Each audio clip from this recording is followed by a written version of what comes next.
All right, y'all. We got Lil Meech, everybody's favorite son.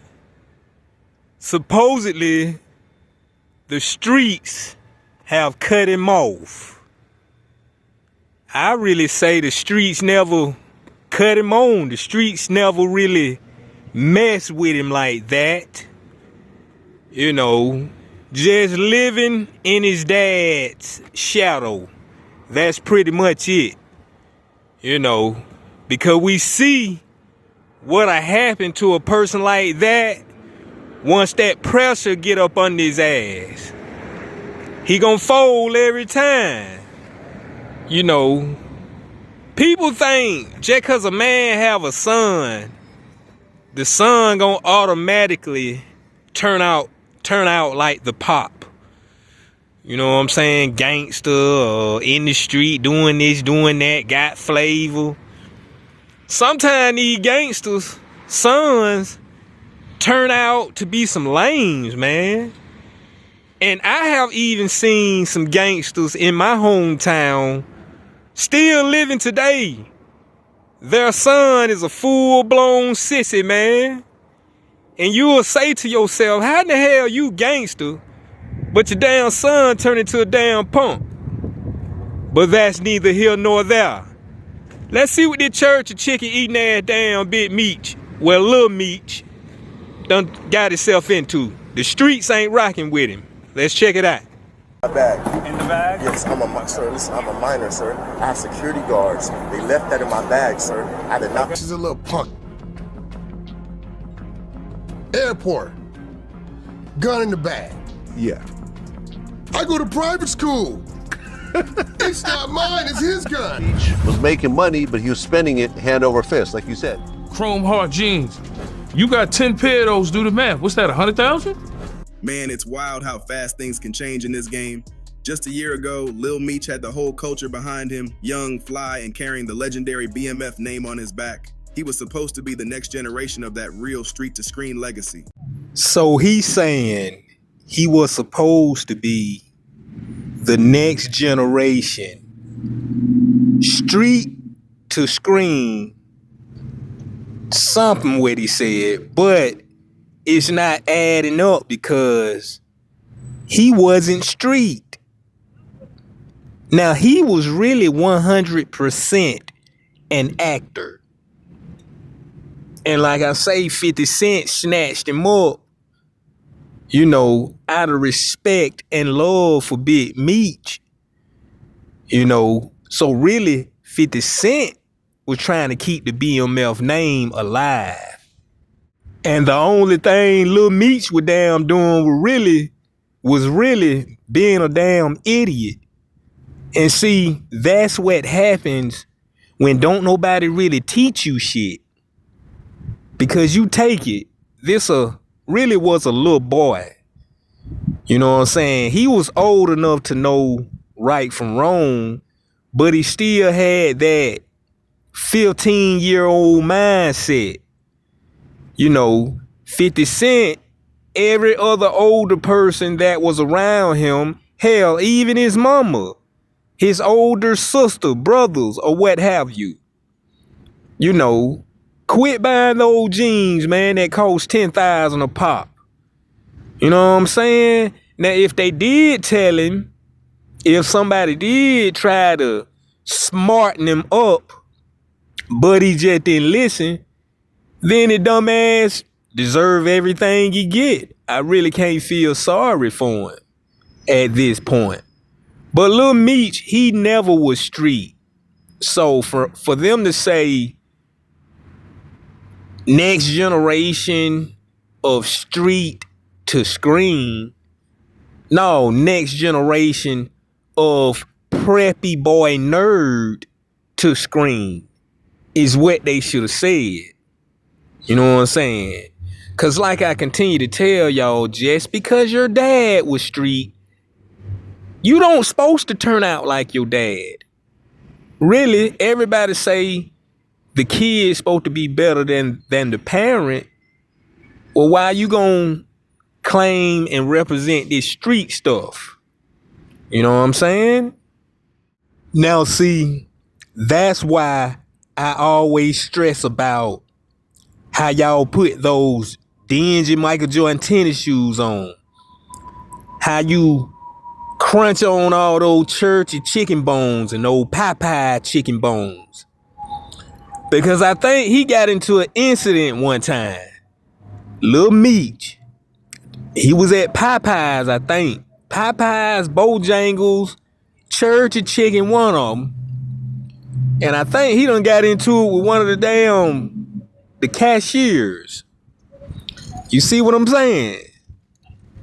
So it ain't no really like a joke when I say that. Like, when you eat and put all those chemicals in your body, and those chemicals go to sitting on your damn brain, frying your shit, it'll have you just like Lil Meech. All in Popeye chicken going crazy. Gotta have that nasty bird. And I'm willing to bet you anything he had some Michael Jordan tennis shoes on that day. I'm willing to bet you anything. Let's continue. But somewhere along the way, that respect started to crumble. And now, the same people who once called him the future are saying he fell off. Not musically, not career-wise, but morally. See, Lil Meech didn't just inherit fame, he inherited a code. His father, Big Meech, built BMF on loyalty, respect, and discipline. He was feared, but more importantly, respected. So when his son stepped into the spotlight, the expectations were heavy. People wanted to see that same calm power, that same street intelligence, just modernized. And for a while, he had it. Between starring as his father in 50 Cent's hit series BMF and showing charisma in interviews, it looked like he was playing his cards right. But it didn't take long for cracks to show. The first hit came with that airport scandal. Footage went viral of Meech getting detained after allegedly being accused of taking someone else's luggage. Even though the case was cleared up later, the damage was done. People clowning him online, saying stuff like, "Your pops built empires and you out here stealing bags." It was all jokes at first, but that moment planted a seed. Fans started questioning if Lil Meech was really built for this life or just living off his father's name. That's who he really is, right? Yeah. And I think a lot of these people get caught up and stuck in character. Lil Meech is not a gangster. Not at all. He's the son of a gangster.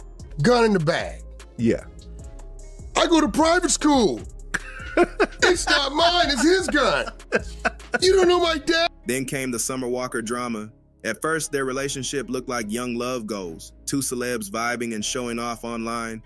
But once the breakup hit, everything got messy. Screenshots, shady posts, subliminals, all of it painted Meech as immature and controlling. Fans started seeing a different side of him. Less cool BMF air, more Hollywood baby with ego issues. Summer even hinted that he was more focused on clout than commitment, and that just made people lose even more respect. Social media turned on him overnight. People started saying things like, he got everything handed to him and he still fumbled the bag. And Meech ain't his father, he's an influencer now. That shift in energy hurt him bad because for the first time, folks stopped associating him with power and started associating him with problems. The truth is, the name BMF carries a legacy that can't be faked. You can't act real, you gotta be real. And right now, the streets ain't seeing that in Lil Meech anymore. Sir, my ID's in my bag. In the bag? Yes, I'm a minor, sir. I have security guards. They left that in my bag, sir. I did not pack my bag. Well, we can get that all straightened out. Please. After that drama, Lil Meech tried to bounce back, but every move he made just made things worse. He started popping up on interviews, acting cocky, brushing off criticism, and talking like he was untouchable. Instead of being humble and rebuilding his image, he doubled down. Fans were like, yo, who gassed him up? Because that old school energy, the kind his father represented, was nowhere to be found. In one interview, Meech said something like, "People gonna talk regardless, I'm Meech. They can't cancel me." And that rubbed a lot of folks the wrong way. It wasn't confidence, it was arrogance. The difference between his father and him is simple. Big Meech earned respect. Lil Meech expects it. You can't walk into the culture demanding honor that you haven't put the work in for. Meanwhile, the real street dudes who grew up idolizing BMF started speaking up. Some said he's playing with the name and moving wrong. One OG even said in a podcast, "You can't rep the brand if you're not living by the principles." Meech Sr. built that off respect, not social media followers. That comment went viral because it hit the truth. Lil Meech was losing touch with the foundation that made his name valuable. Already, so I really took a chance on using the money I had saved up for my family. Yeah. I apologize for that, bro. I ain't gonna lie to you. Then came the attitude shift. Instead of showing gratitude toward 50 Cent for putting him on, fans noticed he stopped shouting out Fifth entirely. Some even speculated there was tension behind the scenes, like Meech was starting to believe he made BMF successful, not the other way around. And if you know 50, that's the wrong man to test. 50 gave him a platform, molded his acting career, and kept him relevant when rap wasn't taking off. But Meech started moving like he didn't need guidance. That's when you could feel the industry pulling back from him. Online fans began calling him Hollywood Meech. Every time he posted something flashy or bragged about being Meech Jr., the comments were filled with clown emojis. People started saying, "You not your pops, bro, you soft." And while that might sound harsh, it reflects what hip-hop's built on: authenticity. The culture don't reward arrogance without accomplishments. It got so bad that some of his peers started distancing themselves. You didn't see him hanging with as many rappers. Even the BMF cast stopped promoting him heavy. It was like everybody realized, Lil Meech ain't carrying the name, he's using it. And the more he tried to prove himself through ego, the more people saw through the act. Meech is doing this big concert, and I believe he's probably trying to create more interest in it. And so then 50 gets upset about that. Now here's where things really flipped. The streets started talking. Not about his career, but about how disconnected he was from the culture his father helped build. Lil Meech started appearing more at fashion shows and Hollywood events than in the hood. And while there's nothing wrong with success, the way he carried himself made it feel like he was running from his roots instead of representing them. People began calling him out for acting, not living. One comment that went viral said, "He playing Big Meech on TV, but he forgot how to be Meech in real life." That hit hard. Because even though he's doing great as an actor, the streets don't care about acting. They care about energy. Big Meech stood for unity, brotherhood, and power. Lil Meech's name now stands for gossip blogs and TMZ moments. Then the final straw came when fans found old clips of him bragging about being the face of BMF now. That line hit people wrong. Folks said, "How you the face of something your father built while he's still alive?" It came off like he was trying to replace the legend instead of honor him. That's when you knew the respect was gone.